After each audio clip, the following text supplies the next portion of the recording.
It's day 2 of the permaculture fruit guild project. Yesterday got very warm, so I had to stop. And this morning I'm just going to take stock of what we did yesterday, quickly review, and then continue planting. So here's a better shot of the overall space. I've got an apple tree here, and this whole area will be fruit tree guild. And then I've got peach tree here, and I've started my guild around the peach tree. They will run together, and that means that that's a very large space that I will no longer have to mow. And mowing under these fruit trees is rather difficult because the branches are so low.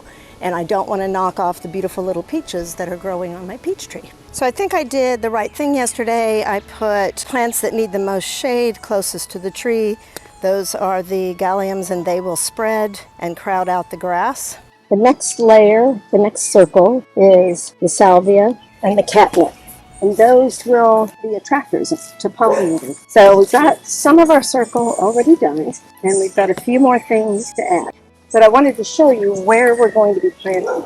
So you see how these two fruit trees are kind of close together. And there's definite sunlight and shade underneath. So what I want is this whole area, with that apple tree coming over to the fruit tree. I want all of this to be under fruit tree guild and no longer have to mow it. So just to review very quickly, fruit tree guilds are permaculture's answer to mimicking how fruit trees would grow in nature. They have things underneath them coming up that are attractors to the bees and other beneficial insects.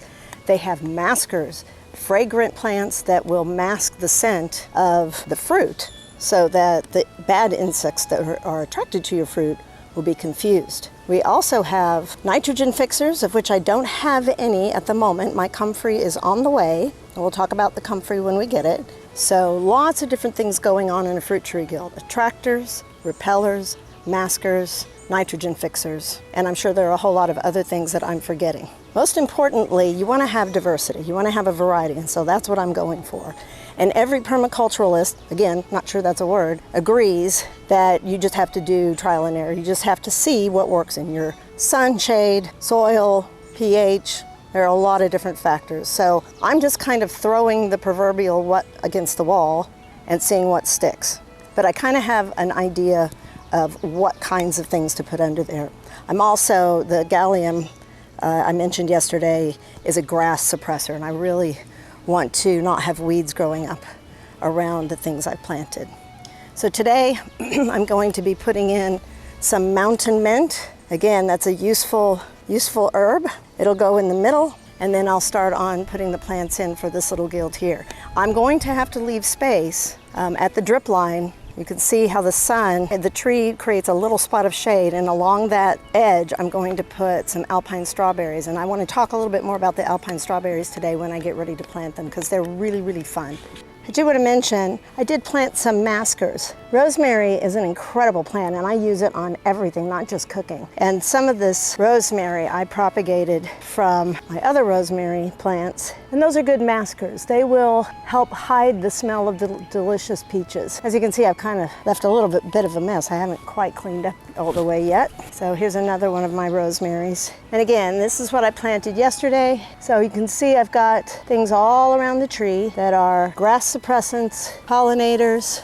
Look, the pollinators are already after the mountain mint, and repellers. So you can just kind of see what I've done. I tried not to be symmetrical, but I do that just by nature, but you don't have to be symmetrical. It's really more about having fun and just kind of getting outside and doing something fun and simple. So I've just finished planting both guilds that run together under the peach tree and under the apple tree behind me. I'm going to walk around and show you. I think I've left enough room for some plants that I have growing inside from seeds, some cosmos, just little flowering plants, and most importantly, the comfrey. Now, I said I'd talk a little bit more about comfrey. I've got some on order. When it arrives, they will be actual plants. I will show them to you, and I will tell you about that very interesting and very beneficial plant. Again, do not do this exactly. You do not have to mimic any of this. It's all about just trying different things. Some of these things may make it, some won't. Some of the things I notice should be in full sun and they're in part sun. So we're just going to see how it works and go from there.